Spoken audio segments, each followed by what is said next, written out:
So he couldn't just leave it the fuck alone?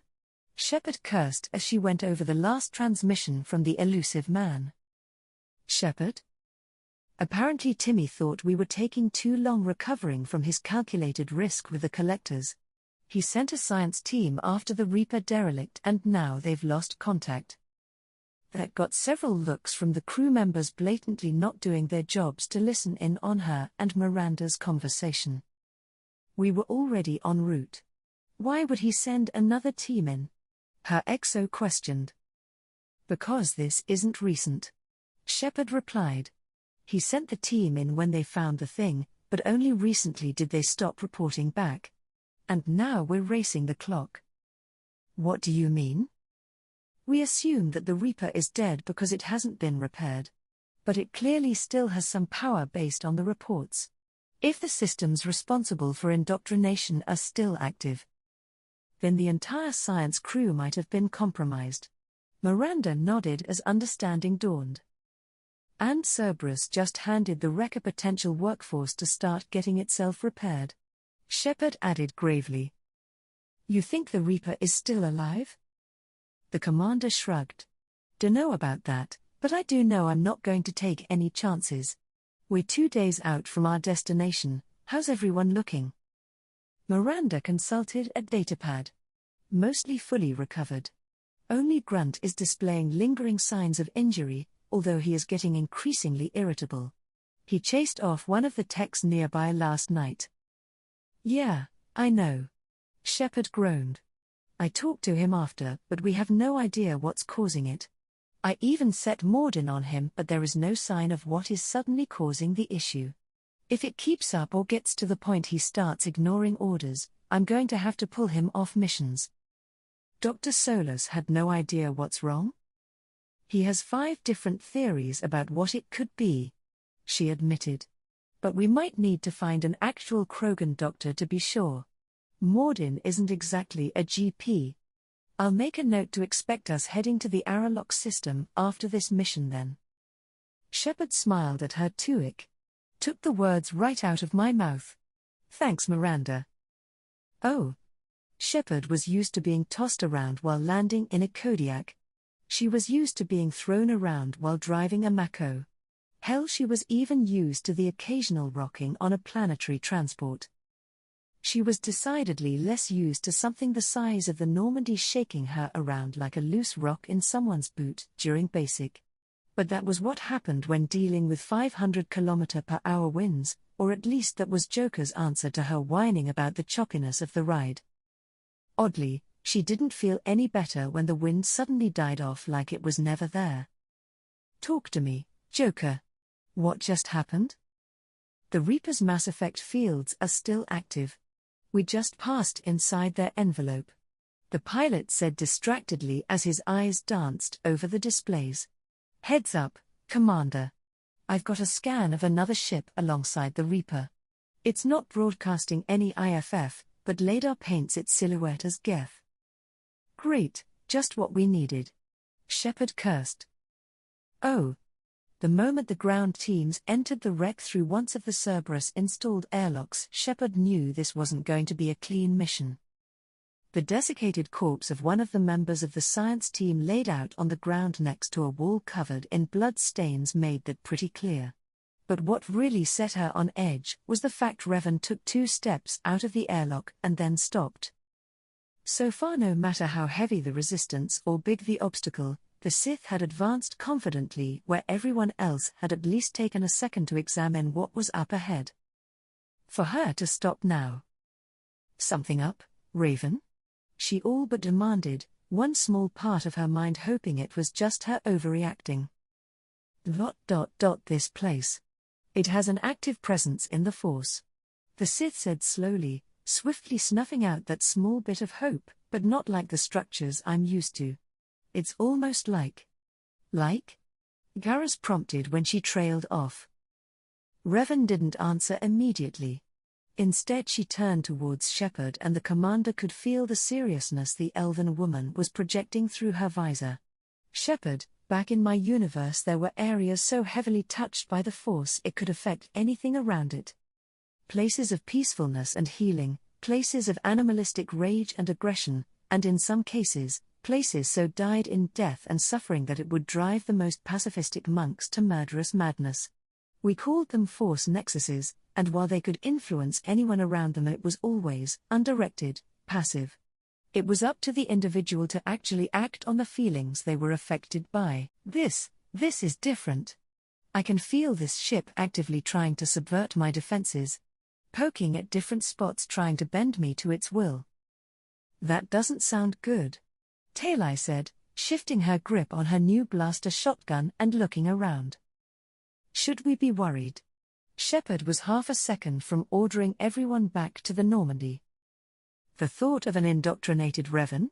She had greater nightmare fuel, but that one was up there. No, it's active, but weak. So incredibly weak. Especially for the presence I'm sensing. Unless we plan on staying here for a few weeks, we shouldn't be affected too much. Revan assured her. That isn't the problem, however. Shepard, this mental attack doesn't feel like a force nexus, it feels like a force user. I'm guessing that's bad? Try impossible. Yes, machines can affect the force with the right techniques or materials, but I have never heard of one that feels like a force user. Revan looked at the body of the Cerberus scientist. There is something wrong about this ship, and I do not say that lightly. We should get what we came for and leave. Immediately. As if in reaction to her words, the entire wreck seemed to shudder, throwing the members of the Normandy around as they scrambled to recover their footing. What just happened?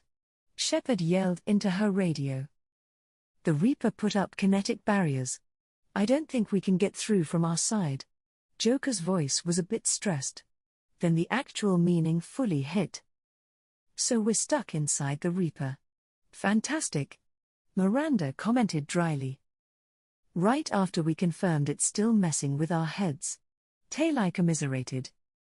Shepard barely registered the snarky comments and was trying to come up with a plan. We could try and take down the barrier generators from in here. Any idea where they are? At the moment of activation, I detected a heat spike in what is likely the wreck's mass effect core. Sending the coordinates now. Edie cut in. Almost immediately there was a ping on everyone's Omnitool as the data was downloaded onto them. Be advised, this core is also maintaining the Reaper's altitude. So when we take the barriers down to escape, the wreck falls into the planet's core. Fantastic. And that means everyone dies. Yeah, I got it. Joker snarked. Any chance we can bring them down without destroying the core? Not even the entire Citadel fleet could take down those barriers. Hate to say it, Commander, but we aren't shooting our way out. Worth a shot, anyway. Well, if there's any helmsman that could get us out before we hit crush depth, it's you. She said supportively. We'll make a sweep for survivors and recover what data we can. Stand by. With that she closed the call. Any survivors we find are surely indoctrinated by now. Miranda warned. Yeah, but we can't just leave them. Shepard declared. Besides, Revan might be able to help them. She had managed to rid the Asari Onkelos of any trace of indoctrination, and crushed her personality at the same time, but hopefully going slower would mean they could save some people. We might not have room. Her XO warned. The science team deployed here was over 4,000 people. It would be hard to accommodate a fraction of them if they were perfectly behaved. No telling how they will act now. No one had much to say to that. So they continued further into the wreck, hacking any terminal they came across. Each one shed some light on what happened to the members of the science team, and painted a grim picture about their fate. Several recordings showed people slowly losing their minds as things popped right out of the wall or whispered things to them. Some of them seemed to have their memories start to overlap, and one person snapped and went full-on religious about how even a dead god can still dream. Shepard was starting to agree with Miranda that there simply might not be anyone left to save. Heads up, more bodies up ahead. Garrus warned as they exited another hatch. And sure enough, there were several corpses scattered on the walkway. Still no sign of what killed them though. No gunshot wounds. Samara commented as she investigated them. Looks like they were torn apart by something. What do you think could have done it? The Geth? Probably those things, if I had to guess. Revan said calmly and pointed further down the walkway. While the others had been distracted by the bodies, several dozen husks had appeared from behind crates, climbed up from the sides of the walkway, or just seemed to appear from the shadows. The techno-zombies had been shuffling towards them quietly, but once they realized they had been discovered, they screamed and surged forward. The teams immediately opened fire. The new weaponry provided by Revan was devastating. The contained plasma bolts chewed through the cybernetically augmented flesh and either slagged it beyond use or simply blew it off in chunks. But even then, the army of husks barely slowed down.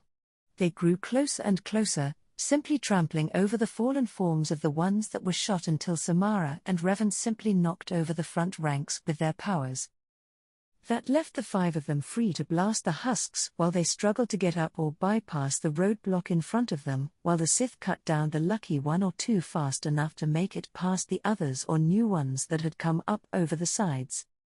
And there goes the last of them, Garrus remarked as the final husk fell with only a stump where its head used to be. For now.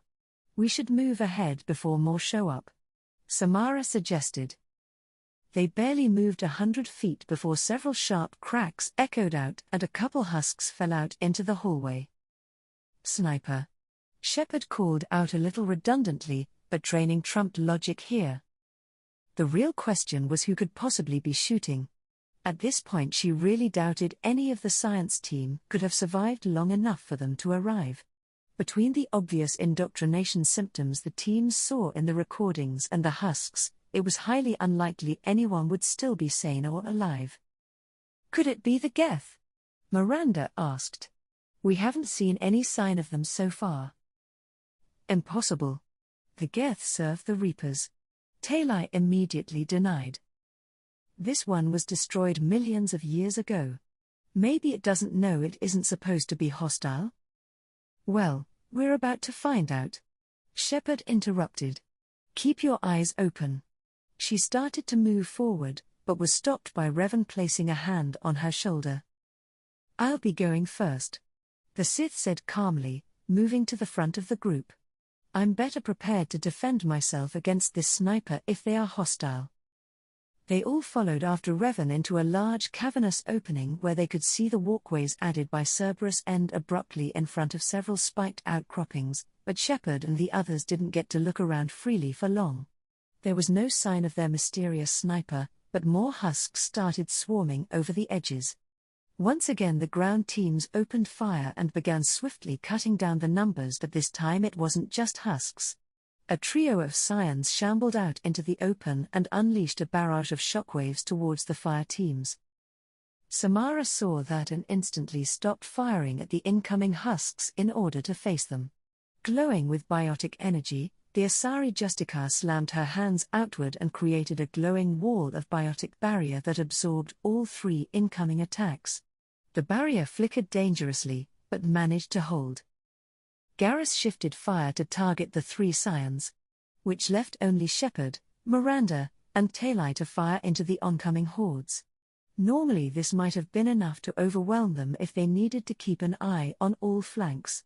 But Revan was currently doing a very convincing performance of a localized tornado filled with razor blades and lightning. She was managing to cover half of the flanks by herself, leaving the others free to focus on the dwindling number of husks in front of them.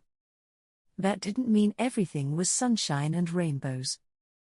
One of the husks got close enough that even after Talai blew it in half with her shotgun, it was still able to grab her leg and pull her to the ground before it finally died, where 2 others dogpiled her. Thankfully, Miranda was able to quickly shoot one and grab the other in a biotic field and hurl it into a few others before they managed to get close. That didn't mean she could stop all of them though. Several more swarmed the gaps in the fields of fire and Shepard wasn't enough to cover for the momentary breach. Miranda was forced to abandon using her blaster for a moment in favor of her biotics. Miranda wasn't the most powerful biotic Shepard had ever come across, but she was easily one of the most skilled, and her multitasking was insane. 5 separate lift fields each grabbed a husk in roughly a straight line. Shepard. I see it. Making them a perfect target for a well-timed shockwave to set them all off like a line of grenades as the fields explosively destabilized.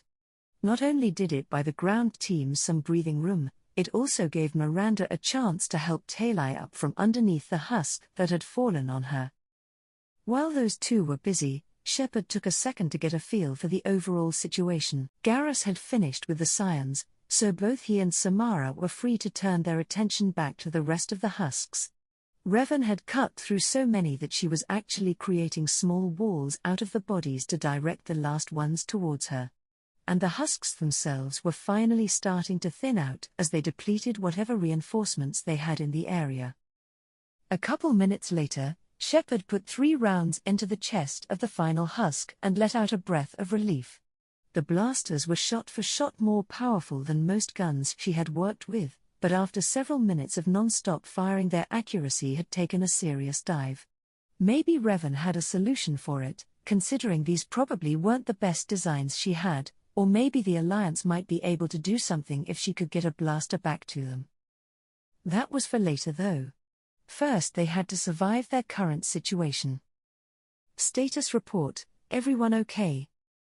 Everyone reported green, with the only issue being a twisted ankle on Tolly's end that was fixed up with a little Medi-gel. After everyone was confirmed okay, Shepard couldn't help but wander around the area a bit. So many husks had just shown up out of nowhere.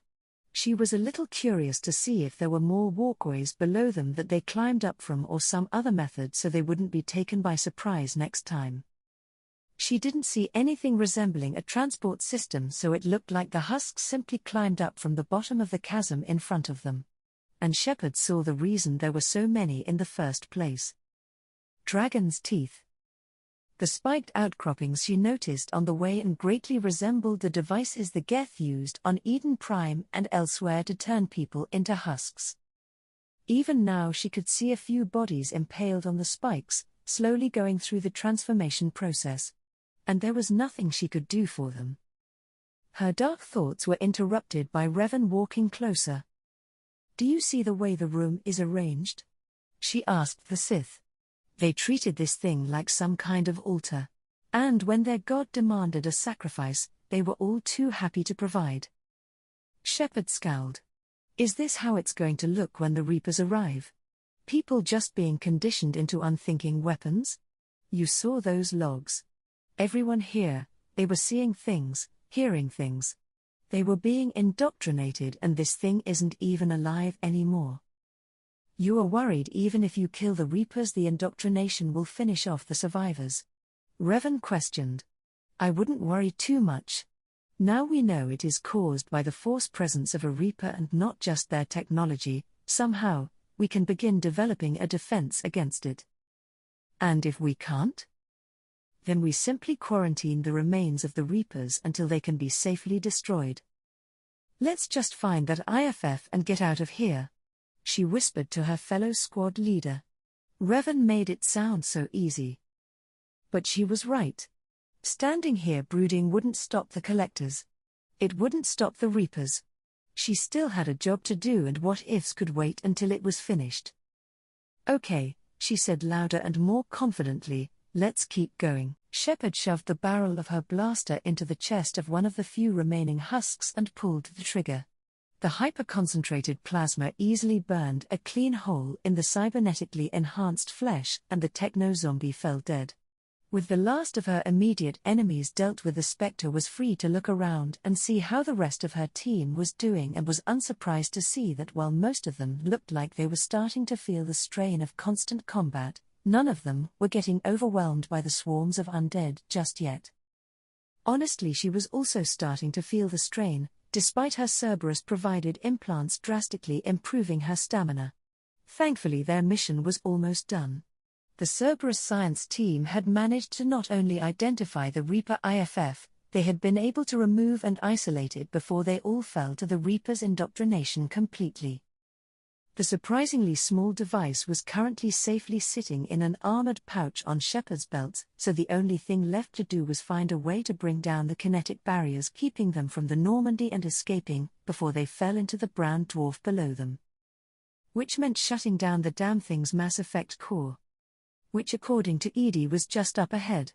And speaking of helpful AI, anyone get a glimpse of our weirdly helpful Geth sniper recently? She asked as everyone took a small break to check over their equipment. Nothing, Commander. No signs. Do we even want to find it? We should just shoot it on sight. Shepard spared Taylor a glance, knowing the Quarian's issue with Geth as a whole. Well, it's helped us a couple times now and it seemed to know me.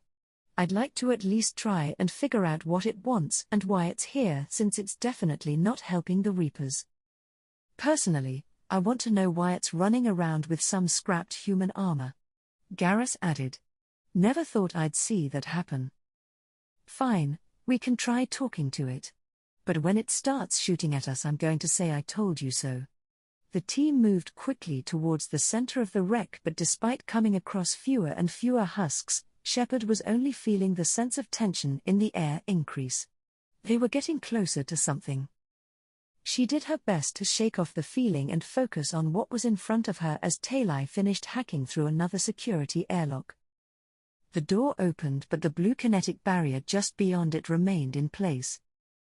Taylor? Working on it, Shepard. The controls are on the other side of the door. I have to get a little creative. The commander looked past the barrier and scowled. Might want to hurry up. Looks like we found our Geth and it has friends. At the base of the truly massive Mass Effect core was the Geth sniper that had been one step ahead of them for most of the journey through the Reaper derelict. The first sign of its presence was when it picked off a few husks that had managed to sneak up behind the ground teams, and from then on it had occasionally assisted them with long-range sniper support only to disappear before they could contact or corner it.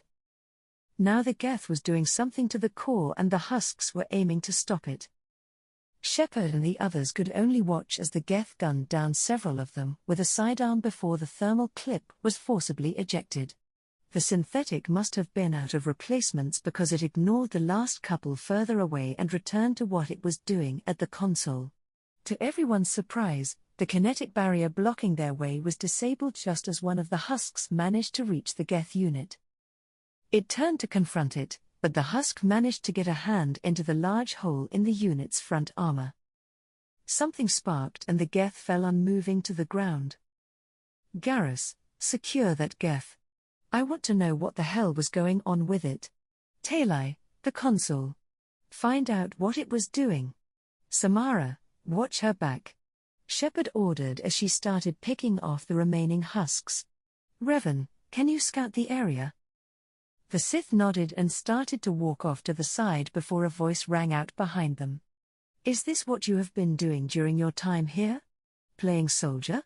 I'm disappointed, Revan. It's like you forgot all about us. That tension Shepard had been feeling earlier was now almost a physical thing pressing down on them. The Spectre could practically hear reality screaming as anger seemed to radiate off the elven woman along with an aura of power that made the walls shake around them. Bastila. Shepard had never heard someone inject so much raw hatred into a word as Revan did right then. Revan, while the commander was interrupted as an invisible shove cut her off and threw her further into the room. I'll deal with her. You deal with the core. Revan snapped as she stalked back down the way they had come, both lightsabers ignited.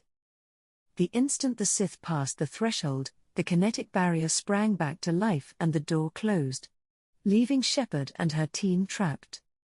But there was no one there. Oh. The Force shook under the weight of Revan's rage as she once again clashed with her former friend turned sister turned enemy. The walls seemed to vibrate as red and blue lightsabers crashed into yellow. Is this the best you can do, Revan? Bastila asked, seemingly disappointed as she effortlessly blocked and dodged through the infuriated Sith's attacks. You've gotten soft. Too much time without someone to challenge you? Shut up, traitor. Revan snarled. How are you even here? Do you want me to be quiet or to answer you? I can only do one. Bastila replied, placidly cutting through the section of the wall Revan had ripped from their surroundings and attempted to crush her with. But it wasn't that hard. You left quite the trail, after all. Not possible. You couldn't have followed me. Obviously I could. I needed to. I had to make sure the galaxy was protected from you. And I was right. Here you are, waiting for the perfect chance to grab power for yourself. Even when a vastly dangerous foe is just over the horizon, you keep the most useful technology and designs for yourself. Just so you can rebuild your criffing empire. I kept them to myself because no one else could be trusted with them. The people here aren't ready. A veritable wall of lightning filled the space they were in, but Bastila came out looking relatively unharmed from the assault. So Revan moved in close. A stab was blocked by one end of Bastila's saber staff, and the following counterattack was knocked aside by Revan's other blade with some effort. You really have slowed down. Bastila mocked even as she twirled away from Revan's onslaught. The old you would have had a small army eating out of her hand by now. Is that why you're on this ship right now? To find the indoctrination technology? I wouldn't bother, you aren't smart enough to use it. Revan caught both ends of the saber staff in a bind and kicked Bastila in the chest hard enough to fly through the air. I don't need something like that. Clearly you do, if the only thing you managed to do is secure a temporary alliance with a single ship filled with terrorists after handing over some half-decent blasters. Oh. Shepard cursed as she felt the deck shudder underneath her from whatever Revan was doing. If the Sith didn't snap out of it, it might not even matter if they managed to destroy the core. Not if she destroyed the wreck while they were still on it. So, any clue why she decided to go crazy? Garrus asked as they held off another wave of husks while they waited for the armored panels protecting the main part of the core to retract again. It's been said that all Sith are inherently unstable. Samara said. The Reaper might have been the final push into madness. If it was, then we're all fucked because I heard the voice too. Shepard cut in, with the others nodding in agreement. They had heard it too. There just hadn't been anyone there to say the words. Talai, any luck with the console? None. It's locked down somehow. The Geth set the core to cycle through a maintenance loop, but I can't enter any new commands. Shepard held back a curse. Okay, hard way it is. Keep those husks back and focus on the core when it's open. The remaining ground team quickly fell into a comfortable pattern. Garrus and Talai would blast away at the core while Shepard, Miranda, and Samara would use their combined biotics for crowd control. Unfortunately, it seemed like what remained of the Reaper's mind had recognized the danger it was in and was sending unending waves of the techno-zombies at the crew. This might not be the best time, but what are we going to do about Revan, Commander? Miranda asked during one of the lulls. She could be compromised. We'll burn that bridge when we get to it. Shepard finally replied after a brief pause.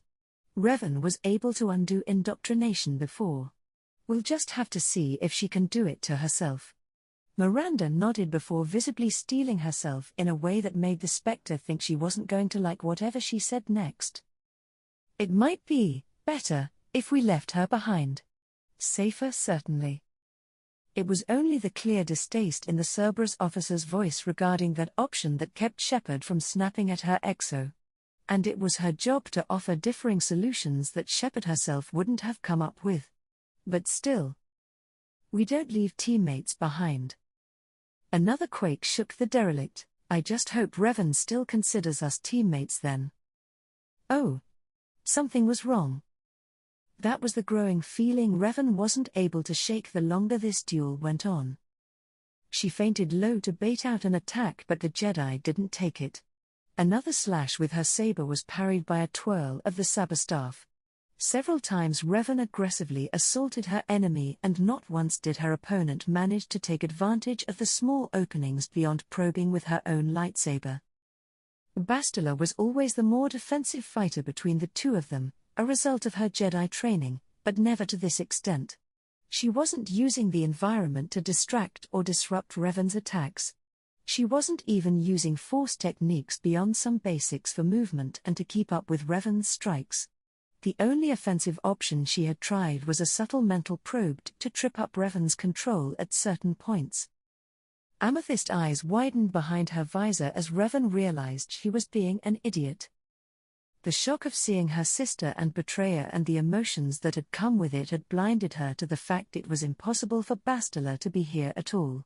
So much so that the Sith hadn't realized that not once during the fight had she felt any danger or warning in the Force. It was almost like she had been fighting a hologram or an illusion. She muttered aloud. Now that she wasn't fighting like a rancor in a blood rage, Revan could see only her sabers had left behind any tangible marks. Even the wall Bastila had cut through was perfectly intact. It was all just an illusion. An incredibly insidious and subtle one, but an illusion all the same. And now that Revan was aware of it, a simple flex of her will would be enough for her to break it. But first. Giving up, Revan? The illusion sounded almost surprised when the Sith extinguished her lightsabers. You can stop pretending. Revan said tiredly. You aren't Bastila, just an image created by my mind. I'm not sure if I should be impressed or disturbed that a brain-dead wreck was able to fool me for even a little while. You really are insane. A ship being able to create illusions? Preposterous. Revan could only smile bitterly at the pale shadow in front of her. Bastila, the real Bastila, had tried to kill her because of the corrupting influence of a space station. A ship being able to create illusions wouldn't have been surprising in the slightest. Especially not after some of their other adventures together. Yes, something like a mix of force persuasion and domination. Revan mused, ignoring the illusion. And channeled through a passive field generated by Reaper technology rather than a targeted attack. That way it wouldn't tip off a Force user about the danger. You still think I'm some kind of fake? The illusion barked, its composure now nothing like Bastila's normal calm demeanor. Then why haven't you, the all-powerful Darth Revan, managed to get out, huh? Because I wanted to say something to you. Rather to Bastila, but you will do for the moment. Revan took a deep breath and examined her feelings. I don't think I've hated an individual more than you. In that moment I realized I was a galaxy away from everything I fought and sacrificed for. I couldn't understand how you could throw everything we had been through together away for something so unreliable as a vision.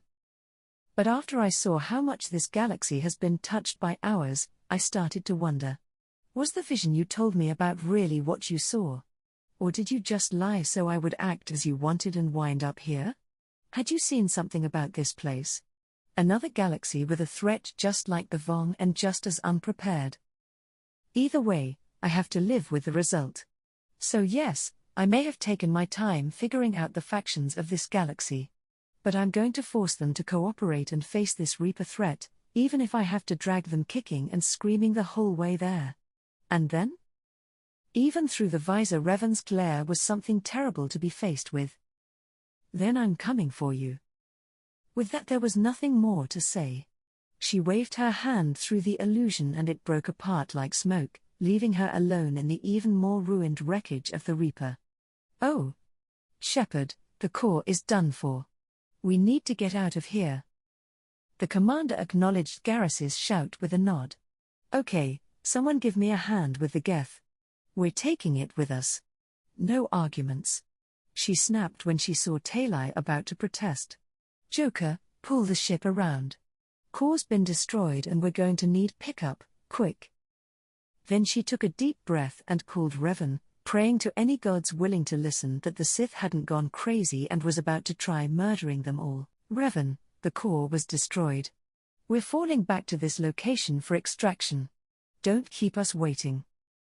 All she got back was a single click on the radio. Revan had heard her but she had no idea if the elven woman was still on their side. But there was no time to dwell on that. Shepard sent a dozen husks flying through the air with a well-placed shockwave as she and the rest of her team raced through the opening, but that was hardly worth noting as hundreds of the things had finally arrived instead of the waves of a few dozen at a time and were pouring in from every nook and cranny. Samara creating a singularity to block off the door they rushed through helped some. But that only bottlenecked the husks, not truly stopping them. So Shepard was rightfully concerned when they made it to one of the massive rents in the Reaper hull where they could see open air, and the Normandy was nowhere in sight. "What's the hold-up, Joker?" The Spectre wouldn't deny she sounded nervous. Nearly everything was out of her hands at this point. "Working on it." Joker sounded stressed too. "If you want to try matching velocities with a falling wreck and not get pasted against the hull by atmospheric winds, you're welcome to try this yourself." "If I was in a position to try that, we wouldn't be having this conversation." She snarked, but kept moving towards the extraction point.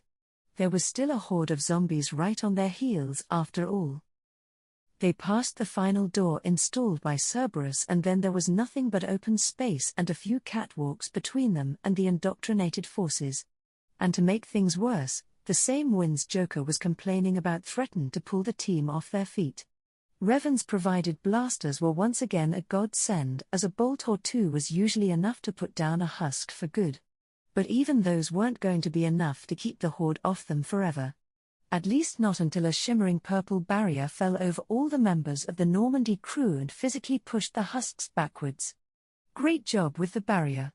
Shepard cheered, not particularly caring which of her teammates managed to pull it off. "Can you keep it up?" "Commander, we didn't do that." She turned to see Samara had paled to a sickly grey color. Following the Justicar's gaze, almost against her will, Shepard saw exactly what had frightened the Asari when falling to their deaths while thousands of undead descended on them was met with perfect stoicism. It was Revan. But unlike Shepard had ever seen her before. Shadows seemed to cling to the woman as she, sauntered seemed to be the best word, closer to the group, while small arcs of electricity occasionally crackled around her. Revan, you feeling okay?" Shepard hesitantly greeted her fellow ground team leader. If the Sith had wound up indoctrinated, they were fucked. There was no way they could do anything to stop her and still get off the Reaper before they were swallowed by the gravity well. No. The Sith's response was not helpful for her blood pressure. The Reaper's attempt at swaying me picked at some mental wounds. "I'm not the most in control of my emotions at the moment." There was a crunching sound, and a quick look at the source showed that Revan had flattened the dozens of the husks pawing at the barrier like a hand of God. "I'll need to meditate on that later." Revan continued idly. The appearance of the Normandy seconds later was a huge relief. But even as the ground team rushed to board the frigate and climb to safer altitudes, Shepard couldn't shake the feeling that even if it wasn't indoctrination and the elven woman was going straight to medical to make sure there were no nanites hitching a ride, something had changed about Revan.